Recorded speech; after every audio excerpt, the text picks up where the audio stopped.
The film begins with the introduction of a debt collector named Beck, who is assigned by his boss to collect a debt from one of his clients that night, an American football player named Brian. Since Beck enjoys watching American football games, he tries to collect Brian's debt in the gentlest way possible. The previous week, Brian had been known to place a bet with someone else, but he still hasn't paid his promised $50,000. Unfortunately, Beck's friendly approach is met with hostility, as Brian is partying with his team members, who are much more muscular than Beck. Beck then leaves not because he's afraid of being beaten by Brian's friends, but because he doesn't want to hurt Brian's teammates. There happens to be a big game next week, and if Beck causes a scene, the game might be canceled. However, Beck's boss insists that the debt be paid that night. Reluctantly, Beck returns to confront Brian, but this time Beck is ready to fight if Brian remains stubborn. Not only is Beck muscular, but he is also very skilled in hand-to-hand combat. Beck then takes down all of Brian's friends, despite their larger sizes. Seeing this, Brian is panicking because his friends have been defeated, tries to run away. Eventually, Brian is caught. After taking Brian's diamond ring, Beck leaves the club, ready to face his boss. Suddenly, someone appears and attacks him with rubber bullets, causing Beck to lose consciousness. Not long after, Beck finally wakes up and realizes that it was his boss who orchestrated the attack. It turns out his boss sabotaged his mission to manipulate him once again, as Beck is forced to work as a debt collector to atone for his past sins and regain ownership of his restaurant. That night was supposed to be his last mission, but a mafia boss named Billy needs Beck's help once more. This time, the mission is more complex, because Beck is asked to fetch Billy's son, who is currently in the Amazon. If Beck succeeds in bringing Billy's son back, not only will he get his restaurant back, but he'll also be paid $4 million. However, Beck isn't too concerned about the money, but reluctantly agrees and heads to the Amazon. To reach the location, Beck must fly a small plane. Even worse, there's no airport, as the landing strip is a cattle ranch. Soon after, Billy's son, Travis, is introduced. Despite his disheveled appearance, Travis was once a doctoral candidate at Stanford University. However, instead of continuing his education, Travis chose to go to the Amazon rainforest in search of treasure. That morning, Travis is seen asking for help from a bar owner named Mariana. According to him, he is very close to finding a legendary treasure, but he needs a boat to reach it. Shortly after, Beck arrives in the town where Travis is located. However, upon arrival, Beck decides to meet with the local ruler named Hatcher. As a guest, Beck doesn't want to cause trouble, so he meets with him first. It turns out that Hatcher is a diamond mining businessman, and almost all the residents work for him. However, Hatcher is very greedy. He often puts his workers' lives at risk while paying them only a few cents. Unfortunately, the residents do not dare to oppose him because Hatcher has dozens of armed guards. At that moment, Beck states that he wants to take Travis home, but Hatcher demands a payment of $10,000. Not wanting any hassle, Beck immediately pays the fee. Without wasting time, Beck then goes to the bar where Travis is currently located. Shortly after meeting, Beck offers Travis the option to come home willingly or otherwise. Naturally, the panicked Travis attempts to resist. However, this is not a problem for Beck. Just as they are about to leave the bar, Hatcher reappears, arrogantly announces that he wants to cancel their agreement. According to the information, Travis knows the location of the legendary treasure. Therefore, he must stay in the town until the treasure is found. At that moment, Beck's patience is tested when Hatcher becomes increasingly arrogant, refusing to return the $10,000. With no other choice, Beck decides to beat up all of Hatcher's men. However, Hatcher is still not giving up and sends his best men to capture Beck. Seeing this, rather than continuing to fight, Beck decides to flee with Travis because he was the main objective of the mission. On the way, Travis won't stop babbling, offering to double Beck's pay if he lets him go. Travis does this because he is on the verge of finding the legendary treasure. As his offers continue to be rejected, Travis suddenly rebels, causing their vehicle to fall off a cliff. Because of the fall, Beck is severely injured after hitting several trees. Not wanting to lose the opportunity, Travis immediately searches Beck's pockets to find the handcuff keys. However, Travis's escape isn't as smooth as he expected because soon after, Beck reappeared. Despite witnessing Beck's fighting skills earlier, Travis is undeterred and decides to fight back again. Shortly after, Hatcher and his men arrive at the edge of the cliff, where they realize that Travis and Beck have fallen into the ravine. Although entering the forest is dangerous, Hatcher is determined to find Beck. As long as they are not confirmed dead, the chase will not end. After being caught again, Travis becomes curious about Beck, who came to the Amazon without any weapons. Additionally, Travis finds it odd since, as a debt collector, Beck should at least carry a weapon. However, Beck explains that he has a curse. Every time he holds a weapon, someone gets hurt. Therefore, Beck prefers to fight with his bare hands. After walking non-stop for 5 hours, Travis suddenly needs to urinate. However, with his hands handcuffed, Travis asks Beck to unzip his pants. It turns out that Travis stopped on purpose to use a trap located near a tree, causing Beck to be hung upside down by a rope. As a result, Beck's keys and valuables fall out of his pocket as he is flipped upside down. This allows Travis to easily grab the handcuff key and prepare to escape. Before leaving, Travis mocks Beck for getting caught in such a simple trap. However, Travis suddenly falls into the same trap, and now both are in the same predicament. Sooner or later, the rebel troops will show up and capture them. Thus, Beck suggests to Travis that they find a way to escape from the trap. The situation worsens when forest monkeys suddenly appear. At that moment, Travis explains that these monkeys are notoriously vicious and their bites can cause infections leading to death. Eventually, they are both captured by the rebel troops. Fortunately, Travis can speak the local language, allowing him to explain why they entered the forbidden area. However, instead of defusing the situation, Travis uses the opportunity to tell the rebels that Beck is one of Hatcher's men. This makes the rebel troops ready to shoot Beck. Luckily, the rebel leader named Manitou decides to fight Beck in hand-to-hand combat instead. Although Beck repeatedly tries to explain that he doesn't want to fight, Manitou has already launched an attack.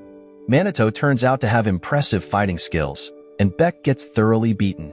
Beck's patience finally runs out, and he decides to fight back seriously. This time, Manitou and his friends are thoroughly beaten by Beck. In the midst of the fight, Mariana suddenly appears. Amusingly, Manitou and his men show great respect for her, as she is revealed to be the true leader of the rebel forces. Although this is quite surprising, it at least saves their lives. Not long after, while having dinner by the campfire, Mariana explains that the rebel group she formed consists of villagers who can no longer stand Hatcher's tyranny. Their fields have been forcibly taken to be turned into mines. Worse, their agricultural produce only ends up in Hatcher's personal pockets. During the conversation, Manitou apologizes to Beck for his earlier behavior and gives him a necklace. Unfortunately, the peaceful situation abruptly changes when Hatcher's troops find their location. As the result, all of Mariana's members are slaughtered by Hatcher's troops. Only Mariana, Beck, and Travis manage to escape using a boat. After traveling down the river all night, Mariana suddenly forces Travis to help her find the location of the legendary treasure, as the treasure was the villagers' only hope for a decent life. In the end, Beck agrees with Mariana's idea. However, in return, once they find the treasure, Mariana must show them the way out of the forest. With no other choice, Travis leads them all to the treasure's location. During the journey, it was revealed that Beck was born in a gangster environment. Since childhood, Beck spent his time fighting until he eventually worked for Billy. At that time, Beck is trying to complete all these missions to free himself and start a new life as a restaurant owner. After walking for several hours, they finally arrive at a waterfall. Based on his research, Travis is very sure that the treasure is inside there. Knowing this, Beck and Mariana then follow Travis's instructions, and sure enough, behind the waterfall is a cave. To enter, Travis tries to light a fire. However, the cave suddenly explodes, as it is filled with methane gas. Fortunately, Travis lit the fire early on. At the same time, the obstacles and traps to retrieve the treasure are not over yet, because anyone trying to enter must pass through wooden pillars that, if shifted even slightly, will cause rocks above to fall. Fortunately, Travis cleverly realizes that beneath the floor lies a clue that, if followed, should guide them to the next point. However, to prove this theory, Travis must risk his life. In the end, the three of them manage to exit the cave unscathed, and to celebrate, Mariana invites them to eat Canlebo's fruit for dinner. Additionally, the treasure they found is worth tens of billions because it holds the history of an ancient civilization. Mariana plans to use the money from selling the treasure to rebuild the village. This way, the villagers can go back to farming and stop working in Hatcher's mines. Unfortunately, midway through the village, Beck and Travis start feeling something wrong with their bodies. It turns out the Canlebo's fruit Mariana gave them is highly poisonous. Mariana had to do this because she didn't want to give 50% of the treasure's proceeds to Travis. However, before leaving, Mariana still tries to keep her promise to Beck and shows them the way out of the forest. 5 hours later, the paralyzing effects of the Canlebo's fruit begin to wear off. However, the forest monkeys start reappear. Beck, traumatized by the monkey scratches, tries to move his body, but he still feels paralyzed like someone with a stroke. The paralysis effect finally wears off, so they decide to walk to the airstrip and reunite with their pilot, Declan.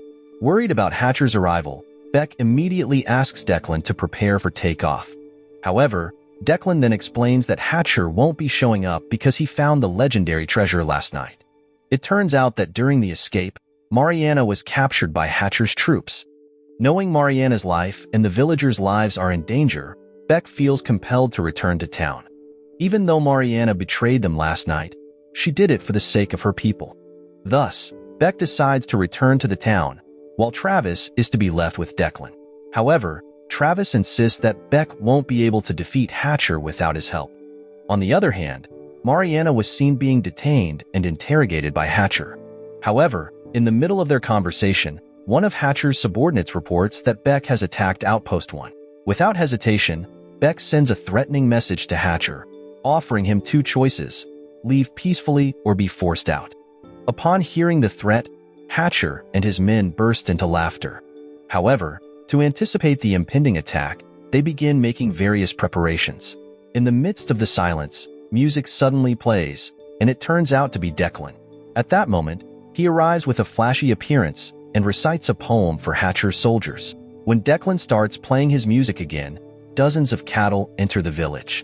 Because of this, some of Hatcher's men are knocked down by the cows. However, all of this is just a distraction, as the real attack begins now.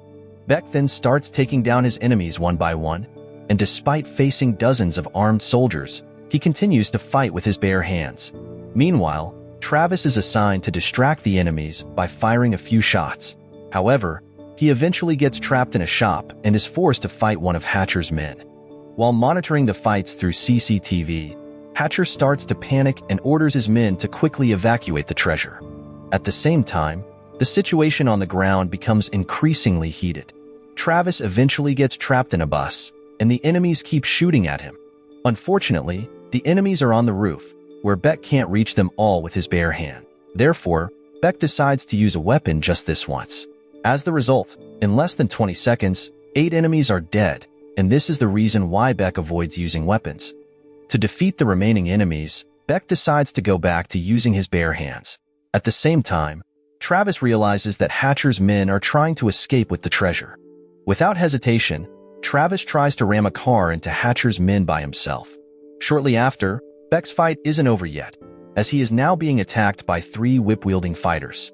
Apparently, they are not ordinary soldiers as Beck struggles against them. While he is busy fighting, Hatcher and his men suddenly appear and try to shoot Beck from a blind spot. Fortunately, Travis comes to his aid. Not long after, Hatcher admits defeat and promises to stop the attack. However, the villagers, already enraged by his actions, gather at the place, ready to kill him. The only thing holding them back is Beck's presence. Seeing this, Beck tries to give Hatcher one more chance to apologize to the villagers and leave peacefully. But suddenly, someone shoots Hatcher. Thus, the oppression in Mariana's village comes to an end. Shortly after, Beck feels a bit gloomy because during the fight, Travis secretly decided to escape with the treasure. However, this suspicion ends when Travis suddenly appears and hands the treasure over to Mariana. From the beginning, Travis undertook this expedition not for the money, but to have his name engraved as one of the renowned archaeologists. After a long journey and incredible obstacles, Beck successfully brings Travis back to his hometown in Los Angeles. Seeing this, Billy is very happy his son has returned home and plans to marry him off to the daughter of another mafia boss. As promised, Billy rewards Beck with money and ownership of his old restaurant. However, Beck suddenly causes a stir again, where he says that to celebrate the mission, Billy must try his favorite fruit that Beck brought from the Amazon, which is the Conlebos fruit. It turns out that Beck has sympathy for Travis, who has had his entire life controlled by his father. Therefore, Beck gives Travis a second chance to escape. And with that, the film ends. Moral lesson from the story: never try to collect a debt at a football party, especially if the debtors are bigger and drunker than you. If you do, you might end up wrestling monkeys in the Amazon before you get your money.